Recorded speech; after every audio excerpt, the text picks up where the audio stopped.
João 17, de 1 a 23. João 17.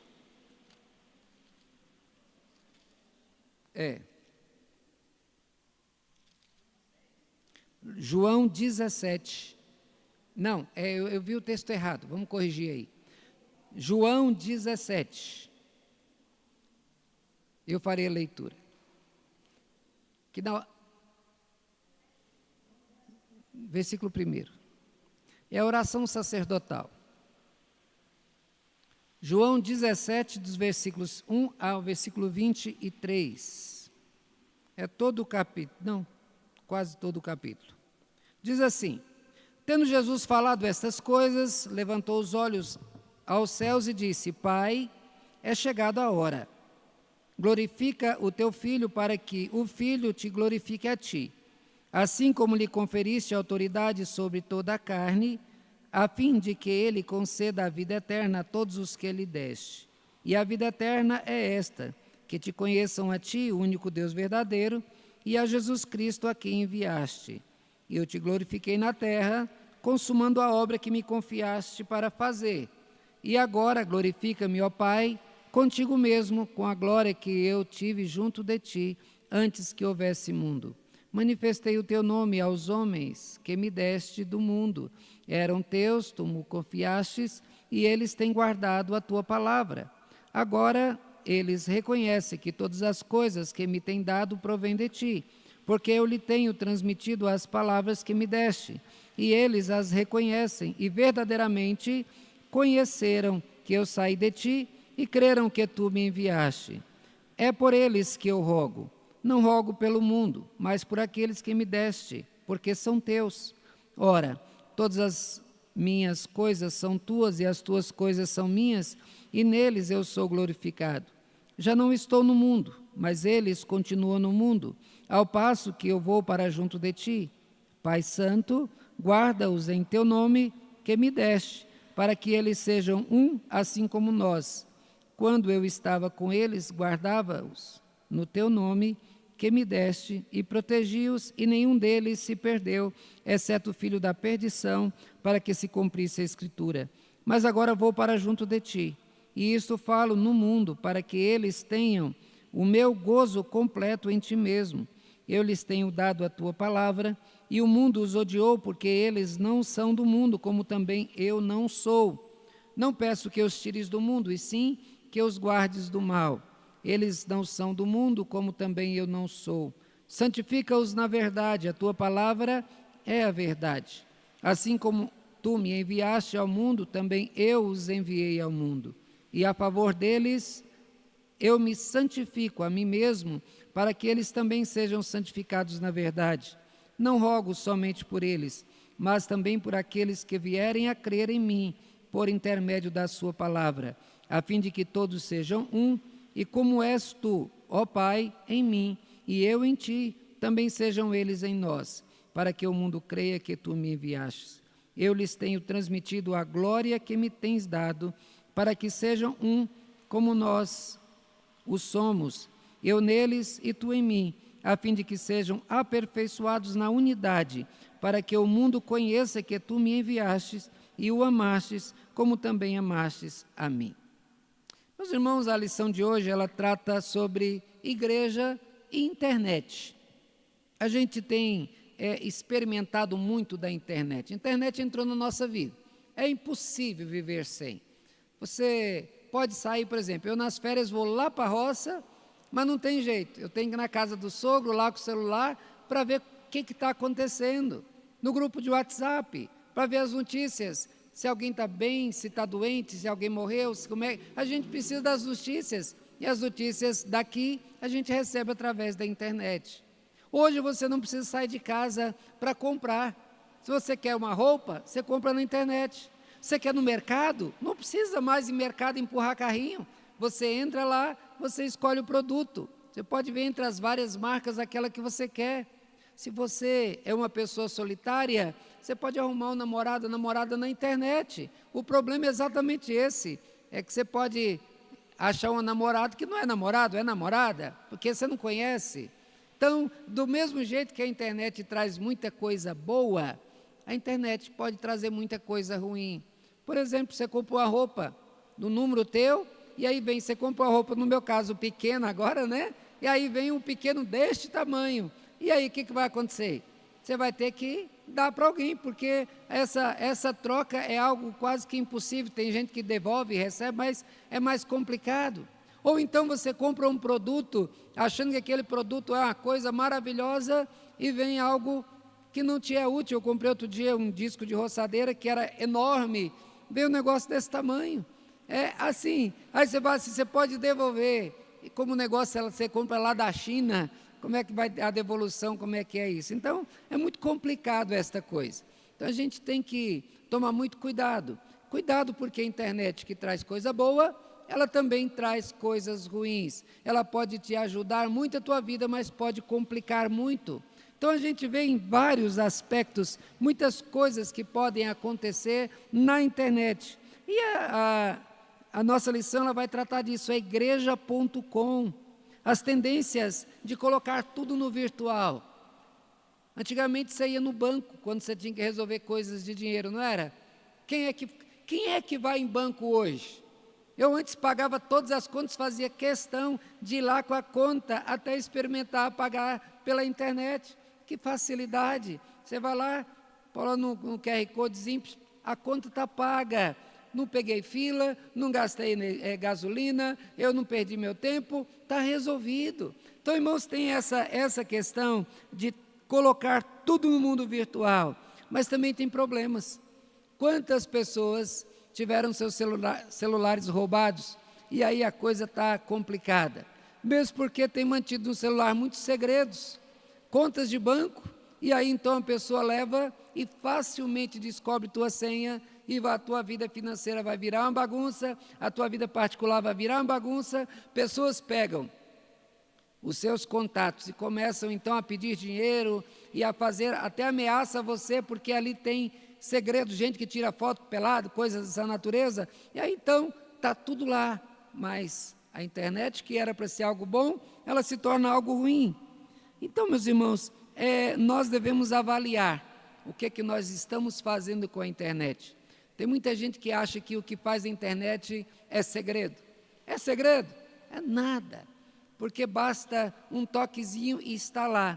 Se você for no histórico do que você fez, está tudo lá. Você pode até apagar, você pode entrar no oculto, mas tudo que você fizer na internet vai estar registrado. Mas as pessoas acham que tem na internet o seu anonimato. Ninguém viu, ninguém sabe, ninguém conhece a minha história, sou eu e eu mesmo dentro do meu quarto, ninguém viu dentro do escritório da minha casa, ninguém está lá, eu posso fazer o que eu quiser, eu posso ir aonde eu quiser na internet, ninguém sabe. Isto não é verdade. Então, tem muita gente destruindo a própria vida porque usa de maneira errada a internet. Mas a igreja e multimídia. Vejam, meus irmãos, que a internet ela tem feito que a igreja chegar à casa de muita gente. Mas no passado já era assim, de outro modo. Eu me lembro que na minha infância, eu cresci assistindo cultos dos sábados, era só nos sábados da época. O culto do Jim Swaggart, quem aqui o conheceu, sabia, quem viu esses cultos, viu que eram maravilhosos. Ele fazia sempre cultos em estádios lotados. Ele ia para a África, ele andava vários países, e onde ele chegava, ele alugava ali um estádio, ali fazia o culto, eram maravilhosos, os cantores cantavam belamente, a pregação era muito boa, e então aquilo era maravilhoso, era o culto em casa. Meu pai fazia questão de dizer, agora é sábado, é 9 horas, todo mundo sentado, e vamos assistir.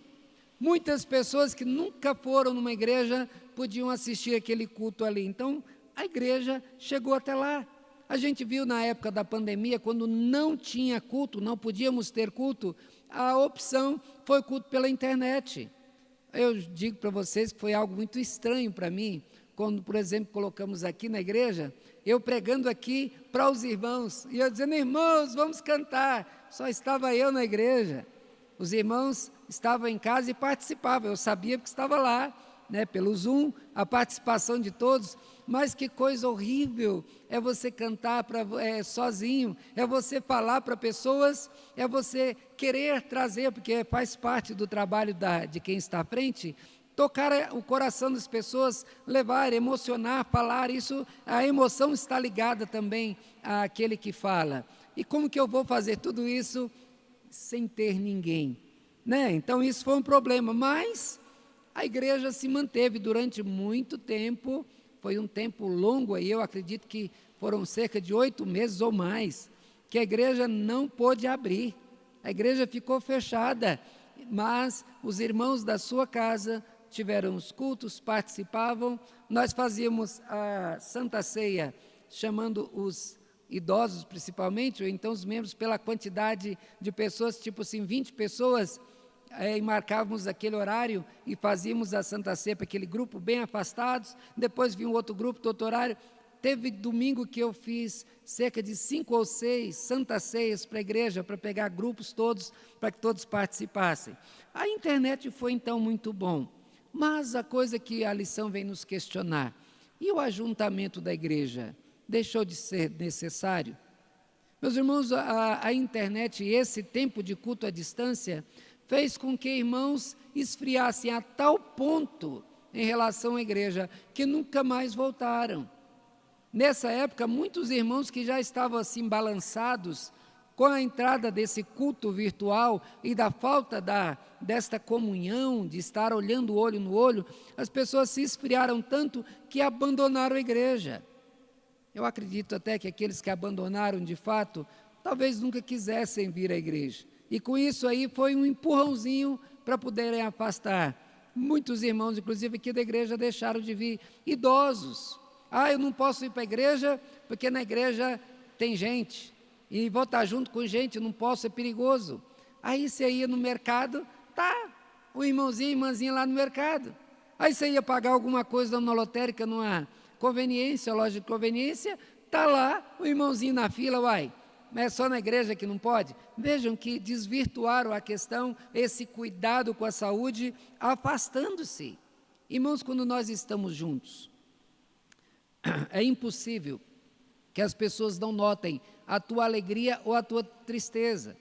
Por exemplo, a irmã Edith chega aqui, na igreja ela chega assim, cabeça baixa, triste.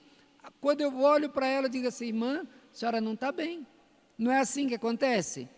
Quando a Ana Marta chega aqui, sorridente, mostrando os dentes para todo mundo, Ana Marta, o que foi que aconteceu? Conta para a gente, divide essa alegria. Então, quando nós estamos juntos, nós dividimos a nossa tristeza, dividimos a nossa alegria, nós contamos o nosso problema, não tem como esconder as coisas que estão no nosso coração, elas aparecem. Então, é necessário que nós estejamos juntos. A carta escrita aos Hebreus diz que nós somos como os outros que não congregam, ou seja, nós congregamos, nós nos reunimos, nós nos assentamos juntos. E uma das coisas que a internet faz é exatamente isso, é manter-se à distância, é não ir à igreja, é não olhar nos olhos daquelas pessoas que você não gosta. Mas espera aí, eu não gosto e eu não vou mais olhar para o Ronaldo, eu posso fazer isso, Ronaldo? Não posso. Por quê? Porque é o seguinte, se Cristo amou o Ronaldo e deu a vida por ele, eu não tenho direito de não gostar do Ronaldo. Mas ele fala muito alto e eu não gosto de gente falar alto. Ou então ele fala muito baixo, eu não gosto que ele fala muito baixo. Peraí, quer dizer que agora eu vou escolher o meu irmão pelo tom da voz? Porque você nasce numa casa, por exemplo, eu nasci na casa de 11 filhos.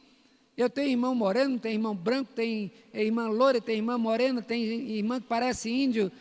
Quando eu nasci loiro dos olhos azuis, sumiu, né, esses olhos azuis, bem que eu queria, mas desapareceu. No entanto, eu tenho um irmão que o vizinho dele todo dia saía de casa, o vizinho japonês, e arigatou, arigatou, até ele descobrir que o meu irmão não era japonês. Aí ficou com raiva dele, nunca mais cumprimentou. Então veja, eu tenho um irmão que parece japonês, e aí? Eu não vou gostar do meu irmão porque ele nasceu com características diferentes de mim? Não, é meu irmão. Irmão a gente não escolhe, quem escolhe é o pai. E o pai escolheu os irmãos. Então eu tenho que congregar, estar junto, dividir as alegrias, as tristezas, estar junto, corrigindo. Porque esse é um dos papéis da igreja, é nos corrigir. Porque se eu convivo com pessoas essas pessoas elas vão despertar em mim o bom e o ruim. Elas vão despertar em mim sentimentos agradáveis e sentimentos desagradáveis. Muitas situações eu vou querer ficar distante de todos e eu vou querer que ninguém saiba do que está acontecendo comigo. Mas acontece o seguinte, a igreja não existe individualidade. A igreja não tem a minha vida, porque a minha vida é parte da igreja. Se você pegar um martelo e por descuido bater na pontinha da unha do dedo mindinho, é só a unha que vai sentir? Não, é o corpo todo, porque o dedo vai inflamar, se infeccionar, quem vai ter que tomar o antibiótico é a boca, se está doendo, quem vai ter que receber o analgésico é o estômago, e aí o corpo vai ter que processar por causa da unha. Então nós precisamos entender que nós não temos vida particular em relação à igreja, porque a nossa vida é parte da igreja. O que eu faço na minha casa é parte da igreja. O que você faz na tua casa é parte da igreja. A internet ela já quer ensinar algo totalmente diferente, esse culto de internet, onde pessoas já não têm mais igreja. Ah, eu sou crente, você é de que igreja? Não, não tem igreja não. Eu fico assistindo cultos diferenciados. E nós vamos ver que esse aí é um grande problema. Pessoas com uma mente totalmente bagunçada na questão teológica, porque houve pastores totalmente diferentes, de ideias totalmente diferentes. Todo pastor presbiteriano, ele passa por um seminário no qual ele estuda durante 5 anos. Ele passa mais 2 anos na preparação para ser ordenado. Aí se vão 7 anos. Ele é preparado na confissão de fé de Westminster, no qual a igreja se reuniu para definir a teologia, o que nós acreditamos, e todos seguem a mesma confissão. O crente presbiteriano, ele segue a confissão de fé, por quê? Porque são as respostas respondidas biblicamente, estão lá. Então eu não vou criar nada, eu sigo aquilo que está na Bíblia, porque não é que a confissão de fé substitui a Bíblia.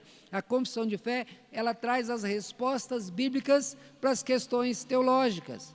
Mas aí você abre a internet e você vê um pregador batista, você vê um pregador assembleiano, você vê um outro que não tem nem igreja, você vê um outro que nem pastor é, e aí então você vai pegando isso, vai pegando aquilo, e aí a sua mente se torna uma bagunça. Tudo é ruim? Não, tem muito bom pregador, tem muita palavra boa na internet, mas nem tudo é bom. Há pouco dia mesmo nós vimos um pregador que era famoso, que muita gente escutava, que enchia igrejas presbiterianas alguns anos atrás, que hoje virou um guru. Uma coisa impossível a ouvir e acatar os ensinos daquele homem. E está na internet, vídeos, pregações, está ele lá. Tomou muitas decisões erradas, totalmente contrárias à Bíblia, porque agora ele é o Senhor da sua vida, ele agora ganha dinheiro com as pessoas que assistem os seus vídeos, ele agora é o Senhor da própria vida, pregando o que ele quer, do jeito que ele quer, porque ele é o dono da sua igreja, e a sua igreja é a internet. Então, irmãos, nós vimos isso, a igreja e a multimídia. Há uma grande carência de programas cristãos. Agora vai dizer, não, a internet tem muita coisa ruim, vamos nos afastar dela? Não. O teu filho, de 2 anos de idade, ele entra na internet. Você vê que os menininhos que mal têm o dedo, o dedinho mal consegue chegar lá, mas ele ligeiro que só. Ele não sabe falar, mas sabe entrar nas coisas da internet que ele quer. É algo assim impressionante. Então, se as minhas crianças, adolescentes, jovens, adultos e idosos estão entrando na internet, então nós precisamos também entrar. E entrar com a verdade, entrar de modo sério, entrar na internet levando uma boa programação, ensinando coisas boas. Nós estamos fazendo isso. Ali tem uma câmera que está gravando esse estudo. E esse estudo e todos os estudos bíblicos e cultos que fazemos aqui, eles são colocados no YouTube. Então pessoas de várias denominações, elas têm entrado e têm procurado saber mais. Pessoas têm buscado a igreja e olha, eu vi muita porcaria, mas aqui eu vi algo sério, então eu quero saber um pouco mais. Então veja que é necessário. que a igreja entre e que entre corretamente, e que fale a verdade e que pregue a verdade. Há um repúdio, meus irmãos, de muitos, porque o que tem sido visto dos que estão lá buscando colaboradores, anúncios, verbas, trazendo um grande repúdio, porque o que se vê claramente é a busca de receber dinheiro. Igreja não foi chamada para pedir dinheiro, apesar de que nós às vezes pedimos. Pedimos dinheiro para ajudar um irmão necessitado, pedimos dinheiro para ajudar uma causa na igreja, mas quando nós fazemos, nós dizemos, irmãos, nós precisamos de tanto para esta causa, e quando chega esse valor, dizemos, irmãos, nós já conseguimos. Fizemos isso agora há pouco para a compra do Data Show. Irmãos, quem pode, cada um doou e está doando então para o pagamento, e aí tudo foi comprado e está sendo usado. Nós, quando pedimos, nós dizemos o alvo, mas o que se vê na internet não é isso. Um pastor, há pouco tempo atrás, pedindo uma quantidade alta de dinheiro, e ele recebeu mais de 50 milhões de reais para algo que ele estava pedindo que não chegava nem a 10 milhões. Veja, e onde foi esse dinheiro? Logo depois apareceram fazendas e muitas outras coisas. Então, isso traz repúdio às pessoas, porque as pessoas veem não a pregação do Evangelho, mas lobos vorazes atrás, como vimos na lição passada, dos bens, do dinheiro que a igreja possui. A igreja possui muita força, e muita gente quer essa força da igreja a seu favor, tanto financeira como na questão política. Mas uma coisa que eu pergunto para você que está em casa, você recebe esse culto no seu celular, o que você faz com esse culto? Você está lá, coloca no Facebook também, o que você faz? Você vai lá e curte somente? Você passa para frente? Quantos videozinhos bestas, sem sentido, sem conteúdo, você vai lá e joga para frente? Você vai lá, pega aí, manda para frente, grupos de WhatsApp, videozinhos lá, coisas sem sentido. Por que você não pega, quando recebe os estudos bíblicos e culto, você coloca nos grupos da sua família, nos grupos que você participa? Se você for procurar no meu Facebook, você vai lá, estudos, sermões, estão todos lá. Tudo que eu faço aqui, uma vez ido para lá para o Facebook, eu coloco, quem é meu amigo no Facebook vai receber culto. Quem é meu amigo no Facebook vai receber estudo bíblico. Se vão ler, se vão assistir, eu não sei. Tem gente que coloca lá, eu acabei de colocar um estudo que leva aí 40 minutos, e aí a pessoa vem e logo vai curtir. Como que vai curtir uma coisa que se não deu tempo nenhum para assistir? Então, mostra claramente que ali, por favor, Tiago, vai lá na frente, por favor. Então, o que acontece? Será que realmente viu? Será que realmente leu? Será que realmente entendeu? Então, meus irmãos, aí a gente precisa entender que nós devemos participar, nós devemos então trazer o que é bom e levar o que é bom para frente. O que não é bom, a gente deixa de lado. Qual que é a filosofia da internet? A filosofia da internet tem a ver com o seu vale tudo. Ela tem a sua ideia da falta da necessidade de confirmação, que a gente tem visto aí, você ouve uma informação e você percebe que aquela informação lá é mentirosa, mas já tem coisas que você olha e diz, é impossível ser mentira, principalmente nesse meio político. Você vê lá um político falando coisas claras, você vê o político falando, é a boca dele falando. Você vê um apresentador famoso lá, e ele traz uma palavra, ele traz alguma coisa, e você vê ele falando, só que ele não falou aquilo. É a tal da inteligência artificial, é isso? A inteligência alguma... Tá. Ela vai e muda, ela pega a tua voz e coloca em outra pessoa, ela pega a voz de outra pessoa e coloca. Como saber o que é verdade? Então veja, aí você olha aquilo lá, diz, não, eu preciso compartilhar isso aqui. Aí você vai e compartilha aquilo lá. Aí depois você vê que não era nada de verdade, aquilo eram golpes. Quantos golpes têm sido dados? Veja que a internet tem causado um impacto muito grande. Ela tem algumas características. Primeiro, ela é virtual. Ela está aí para todo mundo. Ela é instantânea, ela é interativa. Você está falando agora e você está lá no outro lado do Brasil e está participando na mesma hora, no mesmo momento. E de lá a pessoa pode participar, de lá a pessoa pode dizer, é assim ou não é, participar de um debate abertamente, no mesmo momento, não importa onde a pessoa esteja no mundo, isso é possível. Então veja que isso é uma grande vantagem, mas também tem os efeitos colaterais. Como diz assim, existe a cultura cibernética e o lixo cibernético. Existe esta coisa boa da multiplicação de uma informação, mas também existe a coisa ruim da multiplicação de uma mentira. Se uma fofoca causa grande estrago, uma fofoca na internet causa estragos maiores. Tiago, da Bíblia, não é o Tiago daqui não, né, Tiago? O Tiago da Bíblia vai dizer, cuidado com a língua. A língua é perigosa, ela é como um fósforo, que um fósforo só coloca fogo em uma floresta inteira e manda a gente dominar a língua, o nosso falar, e aí entra a internet e as pessoas falam. Veja, meus irmãos, que a filosofia da internet é a filosofia pós-moderna que ensina o seguinte, vale tudo. Eu não devo satisfação a ninguém, e a questão do relativismo moral. Vamos falar um pouquinho disso? Veja, a questão na internet vale tudo. Vale o homem não ser homem. Muitas salas de bate-papo, pessoas entram lá, homens, colocam uma foto de uma mulher, e aí coloca até a voz de uma mulher quando tem que falar, e ali ele entra e lá ele é uma mulher. A internet vale isso. Ou então, entra lá, vai conversar com uma criança, e aí um adulto, um pedófilo, vai conversar com a criança com imagem de criança, com voz de criança, até que ele dá o seu golpe. Qualquer coisa vale. Mas a questão também, além disso aí, existe também a questão do eu não devo satisfação. Se você não gostar do que eu disse, o que eu faço? Eu cancelo você.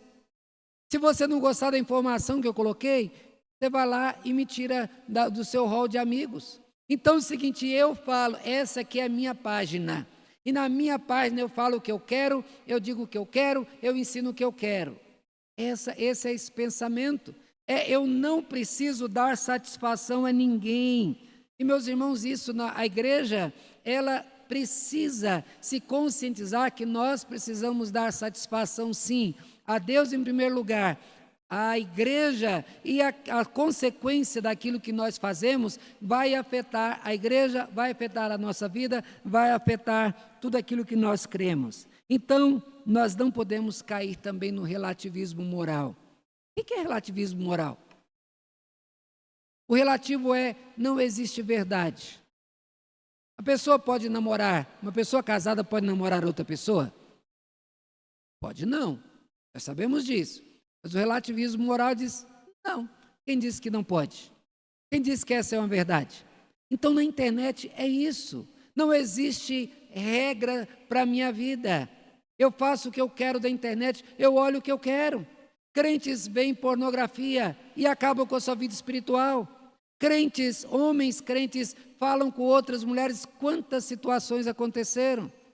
Há pouco tempo atrás, um membro de uma igreja foi lá conversando com uma pessoa, se dizendo que era outra pessoa, o nome era diferente, mas depois coincidiu que a pessoa que ele falava na internet, que não sabia nem de onde era de uma pessoa conhecida. Aí acabou disciplinado. Será que eu posso fazer o que eu quero? Não, irmãos.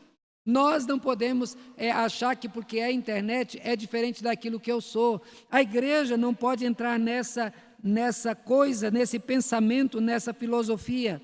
E uma outra questão também é as grandes possibilidades. É a pessoa ser aquilo que ela nunca conseguiu ser. É a pessoa ser rico quando ela é pobre. É a pessoa ser sábio quando ela não é sábio. Ela pode copiar pensamentos de várias pessoas. Ela pode replicar ideias de várias pessoas. Então alguém olha e diz, nossa, essa pessoa é inteligente, a pessoa é sábia. Nada. Ela pode dizer que passeou o mundo. Ela vai lá e tira uma foto da Torre Eiffel, e aí então vai e coloca a foto dela lá, e aí, o Rodrigo foi lá em Paris. Aí coloca a foto lá, o Rodrigo foi em Veneza, né? Legal. Aí tá, mas As possibilidades você pode acabar fazendo um seu histórico, como se você fosse uma pessoa viajada, tivesse andado pelo mundo, sem nunca sair de casa. Mas outra coisa também é o anonimato. Quem é que sabe quem é que está falando? Tem muita gente que gosta de discutir na internet. E uma coisa que sempre vejo, quando eu vejo discussão de crente com crente brigando sobre questões bíblicas, eu digo, irmão, pare com isso. Esse não é o fórum para discussões teológicas. Internet não é. Você quer discutir teologia? Senta-se com a pessoa e questiona biblicamente. Mas pela internet. Aí vem um irmão que é batista, brigando com o irmão presbiteriano, por questões, deve batizar assim, deve batizar assado. Por que na internet? E o povo lá fora vendo, então, os crentes brigando com os outros, mas ninguém nem sabe quem sou eu, porque meu nome lá é José. E quem é que sabe quem é esse José? Não tem registro. E aí, então, esse é um grande problema. Também tem a questão da superficialidade.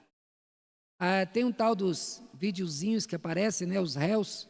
E aí, então, aparecem esses videozinhos lá e você vê de tudo. Se você gosta de ver pintinho, você assiste o pintinho nascendo lá, vai aparecer uma quantidade grande de filhotinhos lá. Mas se você mostra que você gosta de ver coisas de viagem, vai aparecer um monte, a inteligência artificial vai organizar o que você demonstra gostar. E aí você fica horas e horas vendo coisas que não tem sentido, que não leva a nada, que não te melhora em nada para você, mas você é divertido. Por quê? Porque a inteligência artificial, ela colocou à sua disposição aquilo que você gosta. E aí então vem as pessoas, o que é esse videozinho? Pessoa dançando, pessoa fazendo uma coisa, cada coisa sem sentido, sem proveito. Mas então isso mostra a sua superficialidade. Então, a gente vê que a gente cai nessas coisas e a gente gasta um tempo muito sério.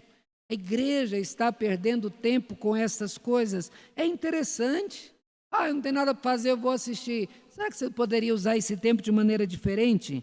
Então, isso gasta horas que você poderia gastar aprendendo coisas sérias, que você poderia gastar tendo comunhão com a sua família. Quanto tempo tem que você sentou na sala para bater um papo com o marido, com a esposa, com os filhos e se divertir juntos? Quanto tempo tem que você não jogou dama, por exemplo, com a sua família, que se divertiu? Mas quando senta na sala, é o marido no celular de um lado, a mulher no celular do outro, filhos do outro lado e não se conversam.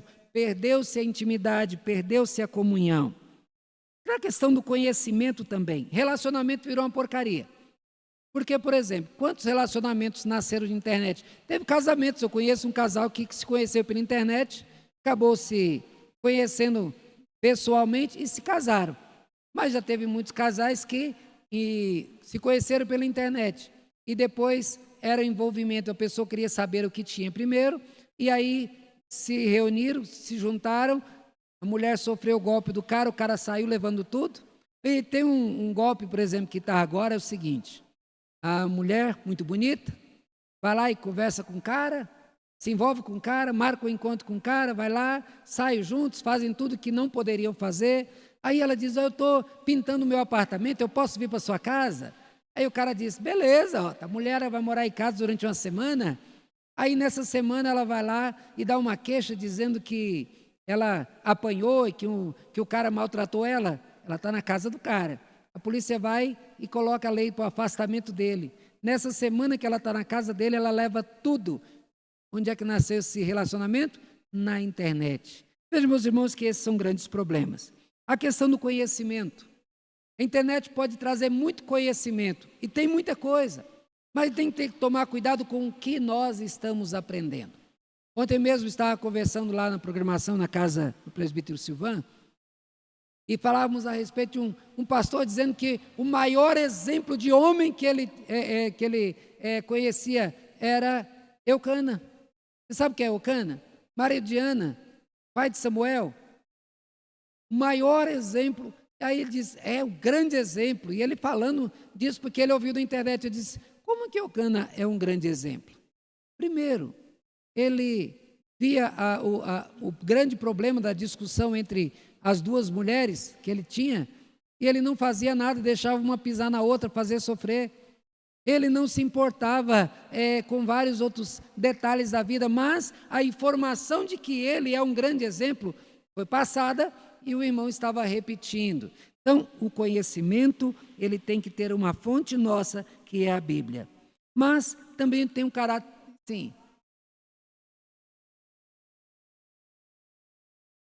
Sim, mas lembra quando ele diz assim?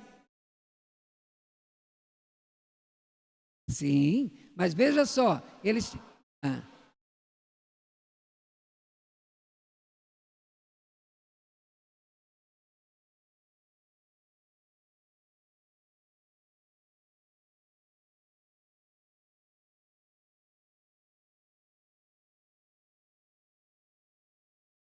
Ah, aí está. O maior exemplo de homem é ele? Não. Como todos acertam e erram. Por exemplo, quando fala do amor, ele chega para a esposa e diz, eu sou melhor para você do que 10 filhos. O papel do homem não substitui o papel dos filhos. O homem pode ser maravilhoso para a mulher, mas filho é filho, marido é marido. Então, o marido tem que analisar, ver os desejos da esposa, estar com ela, dividir com a esposa a vida. Então, a gente vê muitos pontos negativos para se afirmar que ele é o maior exemplo de marido. Então, por isso que tudo, até vamos falar agora, a questão do julgar o que é certo e julgar errado. Qualquer informação que nós recebemos, nós precisamos confrontá-la com a Bíblia. Você ouviu na internet que Eucana é o maior exemplo de homem? O que você deve fazer? Repetir isso para os outros? Não. Vou fazer como os crentes de Bereia. Eu vou pegar o texto e eu vou analisar. Como a irmã Fátima falou, ele demonstrava, ele amava a sua esposa. Isso é bom? Isso é ótimo. Mas quais as partes negativas desse homem, do comportamento desse homem?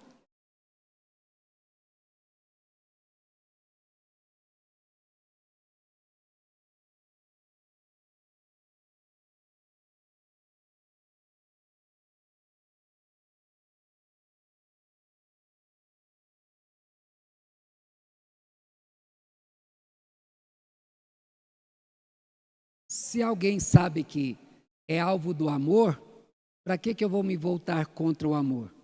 Se o marido ama a esposa vai querer continuar com ele, porque ela é amada por ele e é protegida por ele. Mas o que nós estamos falando aqui é da informação que é dada sem confirmação. Então, tudo que a Bíblia nos ensina é confrontar toda a informação que nós recebemos com a verdade. Jesus diz, santifica-os na verdade. Então, qualquer informação que você recebe, você tem que vir então na Bíblia e confirmar. Agora eu vou então analisar. Olha, tal pessoa diz que é. Não importa a pessoa, a autoridade que nós temos é a Bíblia, não é o pastor. O pastor Silas pode falar algo errado, com boa intenção. Eu posso aqui dar uma informação que parece ser verdadeira, mas ela lá, no fundo, analisando, ela está errada. E eu vou ter que me corrigir se alguém me mostrar que está errada. Então veja, mas aquilo que é dito, antes de ser publicado, deve ser confirmada a veracidade. Esse tem sido um grande erro das informações. Então, aquilo que vem deve ser confirmado. Como vem falando aqui também, o caráter explícito. Antigamente, quando as pessoas escreviam os seus segredos, escrevia num diário. Diário ninguém podia mexer. Quem queria brigar com o adolescente é mexer no diário dela. Hoje não tem mais diários particulares. Hoje tem um Instagram. A pessoa vai no banheiro, escova o dente, mostra lá escovando o dente, veste uma roupa, qual roupa eu devo escolher? Tudo que as pessoas fazem, elas colocam no Instagram. E o que elas vão ver depois? A quantidade de seguidores. Quantas curtidas? Mas quando tem um tal do cancelamento, é uma tristeza só. A pessoa foi lá e fez alguma coisa e o povo não gostou, todo mundo cancela, agora eu não sigo mais. Vou seguir outro. A gente vê coisas, por exemplo, o cara vai lá e dá um chute, faz um gol, ele tem agora milhares de seguidores. E ele começa a ganhar dinheiro com os videozinhos que ele faz das coisas lá. Isso tudo, irmãos, é coisa de internet. Agora o cristão e o mundo. Veja, A igreja tem muito a aprender e a aproveitar com os recursos virtuais, mas nada substitui o relacionamento direto e o contato físico, o toque, o olho no olho. A igreja tem muito a aprender. Há pouco tempo atrás, nós não tínhamos cultos que eram mandados para a internet. Nós agora temos. Graças a Deus, temos meninos aí que sabem fazer isso e têm a disposição para transmitir. A igreja mudou. A minha igreja de quando era criança, a gente não tinha nem instrumento musical. Não tinha quem tocava, a igreja não tinha. Hoje, a mesma igreja lá tem instrumentos, tem quem toca, tem mesa de som. Antes era no gogó. Me lembro que o aparelho de som que meu pai usava, era uma caixa que inclusive está ali atrás, que eu herdei de meu pai. Ele andia colocar aquela caixa lá e aquilo era a maneira de propagar e se fazer ouvido por outros. Hoje mudou. Hoje nós temos acesso, pessoas podem nos ouvir. Outro dia eu preguei aqui um texto até de Romanos. Aí quando eu cheguei em casa tinha uma mensagem do meu cunhado.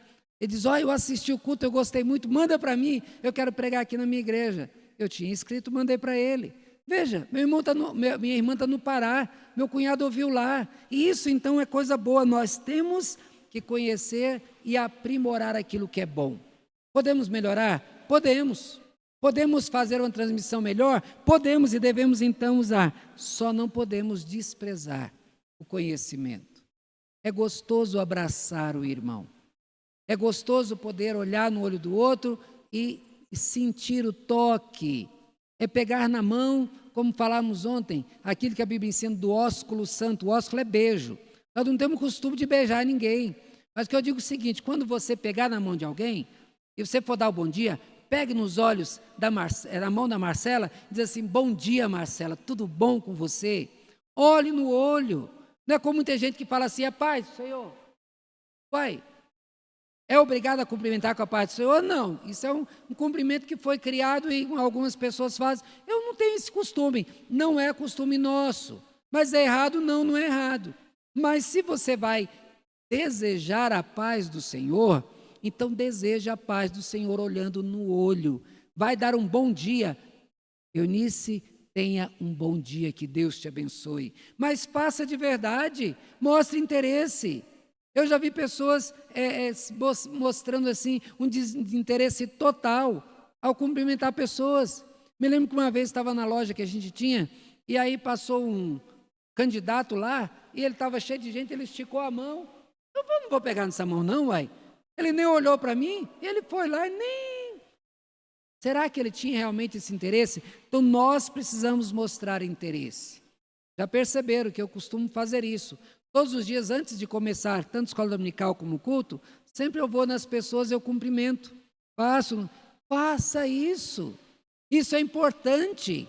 Olhe para o lado, sempre que você sentar num banco, olhe quem está à sua frente, olhe quem está atrás de você, cumprimente, olhe no olho, pergunte se está bem, pergunte de onde veio, se conheça, se dê a conhecer. Isso é importante para o convívio da igreja. É preciso mostrar amor, e Jesus disse no texto que lemos, que o mundo conheceria o amor de Deus através das manifestações de amor da igreja. Se uma igreja é fria, ninguém fala com ninguém, ninguém se cumprimenta, ninguém se olha, alguém vai se admirar desse amor? Particularmente eu não gosto, não por ser errado, de quando o grupo de louvor fala para a gente cumprimentar uns aos outros. Porque eu acho o seguinte: não precisa ninguém me mandar cumprimentar ninguém. Naturalmente o crente deveria chegar e olhar e dizer: como é que está Dona Edith, como é que está Dona Zilda, como é que... Não é? Cada um deveria fazer isso. Não há problema, não há dificuldade nisso, mas que deveria ser uma coisa natural. Veja, não há unidade, não há comunhão, não há amor quando as pessoas estão cada um na sua casa distantes. Quando cada um cuida da sua vida e não cuida da vida da igreja como algo que importa para ele. Então, se a Fátima está triste, eu também tenho que me entristecer com ela. Alegrai-vos com os que se alegram. Eu também tenho que me entristecer com quem está triste. Eu tenho que estar junto, tenho que sentar junto, tenho que compartilhar aquele momento. Eu tenho que estar junto com o Rodrigo. O Rodrigo pegou dengue. Eu tinha que estar junto com ele. Algumas vezes eu liguei, não pude ir na casa de todo mundo dengoso, porque a dengue a coisa está feia. Mas Várias vezes eu mantive contato com a Adriana, né, falando, perguntando como é que estava. É bom. É ruim você estar doente e ninguém se lembrar de você. É ruim acontecer alguma coisa, ninguém lá te vê. É muito ruim que as pessoas demonstrem desinteresse, então a igreja tem que mostrar interesse. Deve usar os recursos virtuais, mas Jesus diz: eu não peço que os tires do mundo, mas que os guardes do mal. Santifica-os da verdade. A igreja não vai sair do mundo. A gente vê lá no passado um grupo chamado Essênios. Esse grupo se afastou e mantinha os seus cultos lá no deserto, distante de todo mundo, para não se contaminar com os males do mundo. Os mosteiros também foram criados para isso, para que um grupo de monges vivesse afastados do mundo e lá não convivesse com outras pessoas. Daí, uma grande quantidade de homossexualismo gerou no meio desse monte de homens junto. Homens que não queriam se casar, que não, por serem homossexuais, passaram a viver juntos lá, afastados dos outros. A comunidade tinha que dar esmolas para esse grupo que vivia afastados. Esse é o papel do crente? Não. O papel do crente está junto. É ser sal e ser luz. É temperar a sociedade com o amor de Deus. É ensinar a paciência e não o contrário. É ensinar o cuidado de um para com os outros, porque assim as pessoas vão dizer: eu quero o que ele tem, eu quero esta vida que ele vive, eu quero esta comunhão que eles demonstram ter. O lugar do discípulo de Jesus é no mundo, é viver no mundo, mas é influenciar o mundo, é não se deixar influenciar. A gente vê muito costume lá de fora entrando dentro da igreja. Por que isso? Porque a igreja está deixando trazer essas coisas para cá. Por exemplo, você vai orar, aí você vai e traz a foto do seu filho para a sua oração. Precisa disso? De onde é que veio isso? Hein? Candomblé, ou então a macumba, quando alguma pessoa vai fazer a macumba, ela pegava a foto da pessoa e ia lá, levava a foto para que a pessoa fizesse o trabalho de macumba lá. A igreja não precisa disso. Deus não precisa de foto do seu filho. Ele conhece o seu filho. Ele conhece a tua história. Ele conhece a tua vida. Deus, ele é soberano. Então a gente começa a limitar Deus como as pessoas que servem a ídolos servem. Muitos outros costumes vieram. Algumas coisas nós podemos pegar o que é bom e aplicar, mas muitas coisas não têm utilidade nenhuma, só traz o mal. A lição, por último, ela termina dizendo que devemos ser mais ativos e menos passivos. Nós temos que fazer mais do que assistir menos, ter mais do que oferecer. Nós devemos influenciar as pessoas, dar programas, dar atividades, fazer alguma coisa para que as pessoas possam participar. Devemos fazer as pessoas experimentar a vida da igreja. Se vamos usar a internet, devemos ser ativos. Devemos buscar o que é bom. Se você vai assistir algo que não tem nenhum proveito, procure o que tem proveito. Por exemplo, eu uso para fazer estudos bíblicos. Eu vou escrevendo, então me vem um versículo à mente. E esse versículo, eu não me lembro o versículo todo, eu não sei onde ele está. Eu vou no Google, eu digito um pedacinho do versículo e ele me dá onde está. Várias citações daquele assunto. Não é uma coisa boa? Uma chave bíblica ali à mão, aí eu vou e uso aquela informação. Veja, nós temos que saber utilizar a internet. A igreja.com. Nós devemos entender que a internet é algo bom, mas não substitui o sentar-se ao lado do irmão, ao cantar junto do outro. Se você é uma pessoa que gosta de soltar a voz e cantar, sente-se lá no último banco e vê se você vai cantar desse jeito. Quando você canta alto, eu costumo cantar alto, né, porque sempre estou à frente, então aprendi isso desde cedo. Se eu me sento lá atrás, eu vou acabar cantando baixo. Sabe por quê?